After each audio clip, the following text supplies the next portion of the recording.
All right, let's talk about bulletproofing your assets. What in the world does this even mean?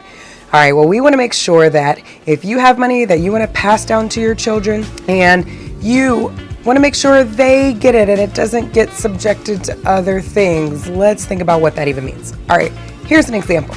Let's say you do everything right. You do all your adulting, you get your trust set up, and you have all these different provisions in there, and you say, all right, when my kids turn 21, they get a third of all of my assets. You know, of course, this is assuming you died, and this is what's going to happen.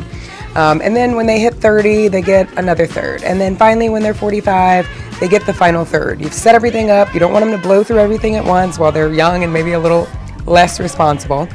You've done everything right. Okay, fast forward. Let's say when you pass away, you lived a long, healthy life.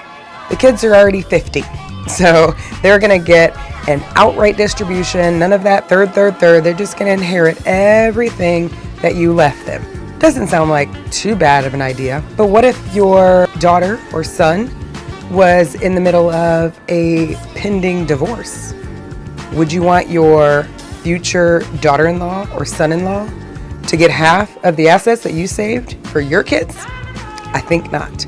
So this is what we talk about bulletproofing your assets, making sure you have the right language, documents in place so that you can protect the assets that you have set aside to go to your children, protect them from things like divorce, bankruptcy, judgments, things like that. There are ways to make sure you protect those assets, put a bulletproofing kind of case around them, and make sure what you want to be done with your assets actually happens, and not have your assets and things you plan to pass down generation to generation going to future ex-son-in-law or daughter-in-law, or get tied up in a judgment or bankruptcy or something like that. So join us on our webinar that's coming up. We're going to dive into this a little more deeply and be there to answer live questions.